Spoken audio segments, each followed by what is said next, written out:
Hi, you are listening to the Sales Journey podcast, and today we're going to be talking about how procrastination can help you get more done.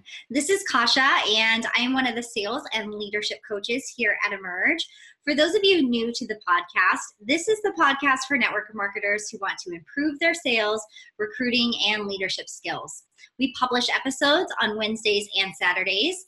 If you're ready to take the next step and learn how to create a duplicable sales process, text Coach Please, that's one word, to 44222, and one of our really nice sales and leadership coaches will reach out to you. Again, that's Coach Please to 44222. Let's get into the podcast. So happy holidays, everyone. With the holiday season kicking off, you've probably already been hearing the season's catchphrase. It's the most wonderful time of year. And while I have no shame in admitting that I am a total holiday junkie, I've also found that it can often be the busiest and most stressful time of year too. So most of us are already pressed for time, and then throw in cooking, family time, shopping, wrapping, and all of the other most wonderful things. And it's likely that your never-ending to-do list just got even longer. And the problem we all face is how to get it all done.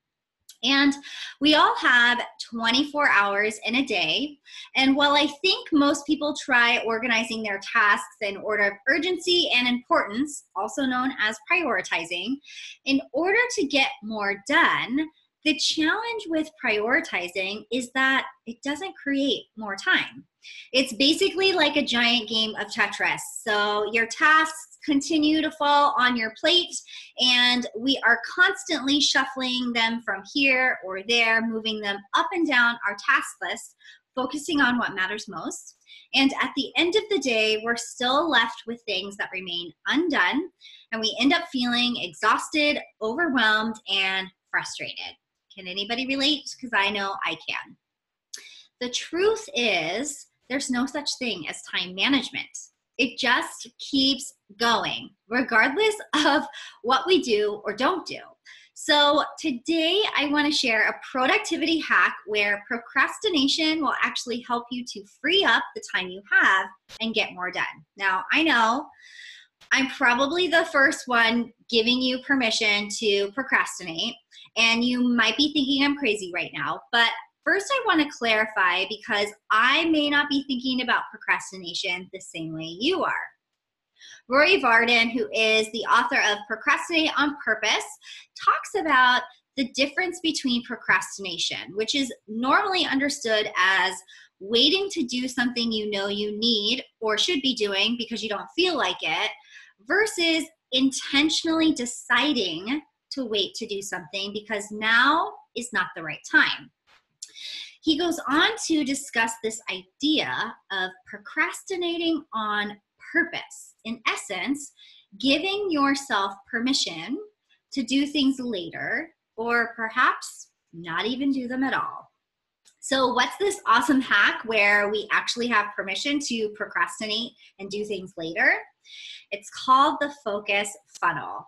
And this is where you can sort your priorities or task lists and evaluate what or where to spend your time.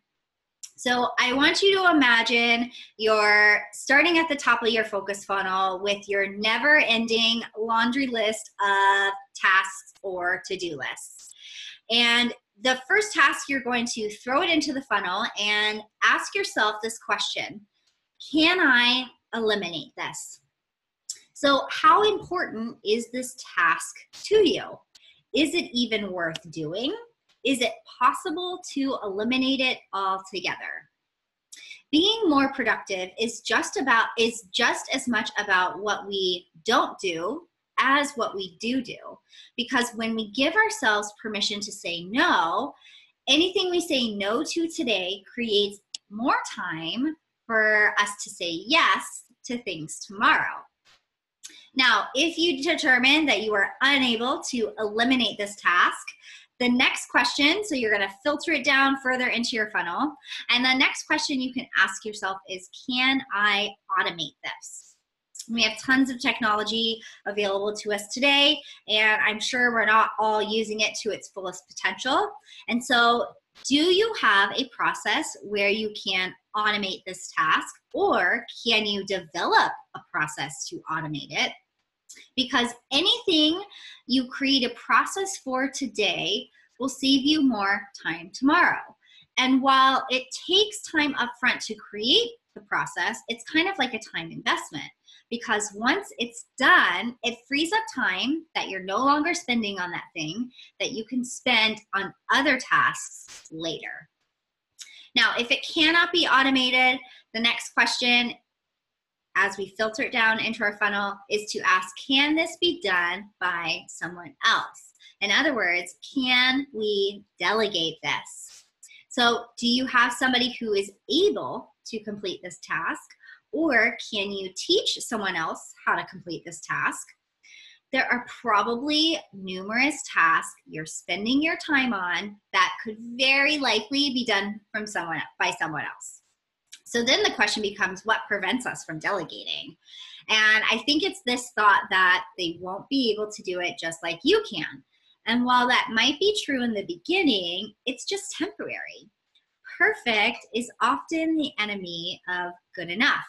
And giving yourself permission with someone performing good enough rather than perfect means that over time, this individual will eventually master the task just like you did, because you probably weren't super great at it either when you first started. And this is going to create more time for you to do other things because somebody else is now doing this thing that you were spending time on. So as we get to the bottom of the funnel, if you are unable to eliminate this task, or you're unable to automate it, or you're unable to delegate this task, it's going to fall out of the bottom of the funnel. And at that point, there's only one remaining question. Must this task be done now, or can it wait until later? If the task must be done now, this means it's time to concentrate. This is all about focus, eliminating distractions, and hashtag, as we would say, getting it done. However, if you answered yes to the question, can this be done later? This is where you can procrastinate on purpose. Now, this doesn't mean this task gets put on the back burner forever. Instead, it's going to be left in a holding tank where it's going to be filtered back through the funnel, and eventually one of the other 4 strategies that I just mentioned will be executed on this particular task at a later time.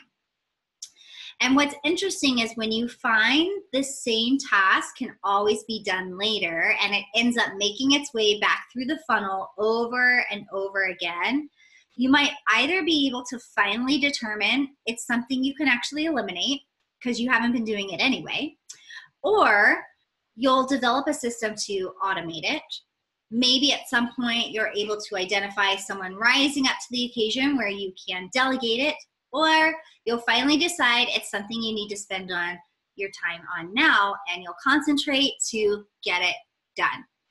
So procrastinating on purpose means having the discipline to wait on doing something right now because we're intentionally deciding that now is not the right time.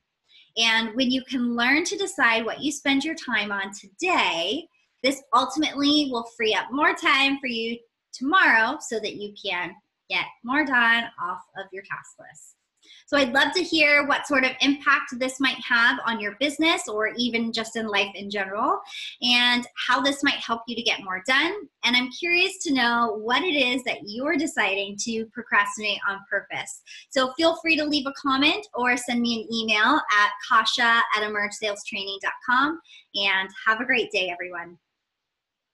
Thank you so much for listening to today's podcast. If you are ready to take the next step and learn how to create a duplicatable sales process, text coach please, that's one word, to 44222 and one of our really nice sales and leadership coaches will reach out to you. Again, that's Coach Please to 44222. Have a great rest of your day, and thanks for listening.